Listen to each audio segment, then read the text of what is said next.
नमस्कार। जय माता दी। स्वागत है हमारे चैनल में। कैसे हैं आप लोग? उम्मीद करता हूँ आप लोग अच्छे हैं, ठीक हैं और सुखी हैं। तो आज की है टॉपिक की माघ मास महात्म्य कथा अध्याय 4। अध्याय 3 मैंने पिछले वीडियो में बताया था और अध्याय 4 मैं अब बताने जा रहा हूँ। तो आइए शुरू करते हैं इसके बारे में।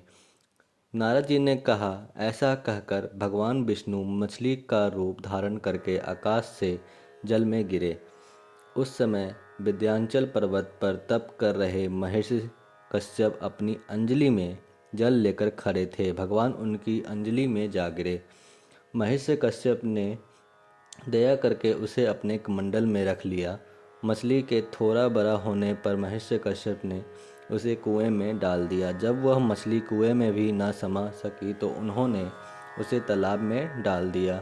जब वह तालाब में भी न आ सकी तो उन्होंने उसे समुद्र में डाल दिया।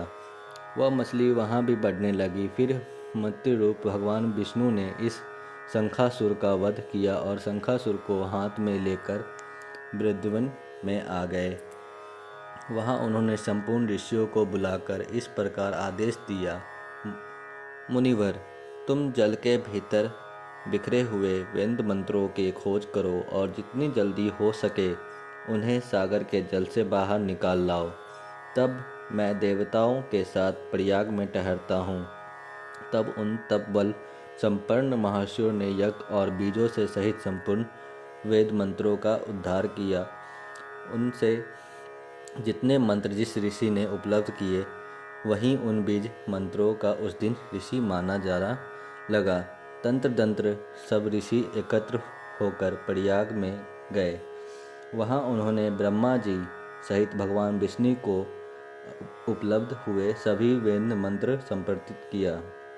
सभी वेदों को पाकर ब्रह्मा जी बहुत प्रसन्न हुए। उन्होंने देवताओं और ऋषियों के साथ प्रयाग में अग्निमेघ यज्ञ किया।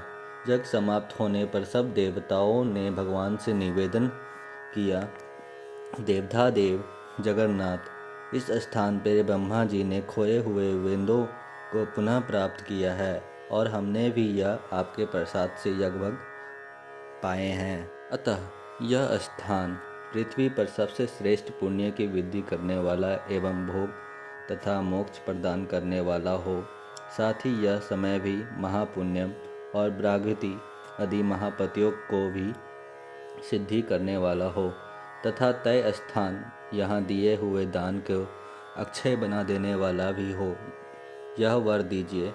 भगवान विष्णु बोले, देवताओं, तुमने जो कहा कुछ है वह मुझे स्वीकार है। तुम्हारी इच्छा पूर्ण हो। आज से यह स्थान ब्रह्मा क्षेत्र के नाम से प्रसिद्ध होगा। सूर्यवंश में उत्पन्न राजा भगीरथ यहाँ गंगा को ले आएंगे और वह यहाँ सूर्य कन्या यमुना से मिलेंगी। ब्रह्मा जी और तुम सब देवता मेरे साथ यहाँ निवास करो। आज से यह तिथि तीर्थराज के नाम से विख्यात होता होगा। तीर्थराज के दर्शन से तत्काल सब पाप नष्ट हो जाएंगे। जब सूर्य मकर राशि में स्थित होंगे उस समय यह स्नान करने वाले मनुष्य को सब पापों का यह तीर्थ नाश करेगा। यह काल में भी मनुष्यों के लिए सदा महापुण्य फल देने वाला होगा। माघ मास में सूर्य के मकर राशि स्थित होने पर यहाँ स्नान करने से सलोक्या आदि फल प्राप्त होंगे। देव दिवेद भगवान विष्णु देवताओं से ऐसा कहकर ब्रह्मा जी के साथ वहीं अंतर्धान हो जाते हैं। छात्र इंद्र देवता भी अपने अंश से प्रयाग में रहते हुए वहां से अंतर्ध्यान हो गए। जो मनुष्य कार्तिक में तुलसी जी की जड़ के समीप श्री हरि का पूजन करता है वह इस लोक में संपूर्ण भोग का उपभोग करके अंत वैकुंठ धाम को हो जाता है। प्रभु, मुझे सहारा है तेरा जग के पालनहार। कार्तिक मास महात्म्य की कथा करो विस्तार। राजा पृथ्वी बोले, हे नारद जी, आपने कार्तिक मास से स्नान का पहला फल कहा। अब अन्य मासों में विधि पूर्वक स्नान करने की विधि, नियम और उद्यापन की विधि बतलाएं। दृष्टि नारद ने कहा, हे राजन, आप भगवान विष्णु के अंश हैं, अतः यह बात आपको ज्ञात ही है। फिर भी आपको विशिष्ट विधान बतलाता हूँ।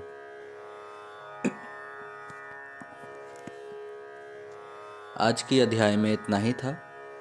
बाकी अध्याय जो 6 आएंगे या 5 आएंगे उसमें मैं आगे की कहानी अपनी आपको बताता रहूँगा। इसलिए हमारे चैनल को लाइक शेयर कमेंट और सब्सक्राइब करना ना भूलें।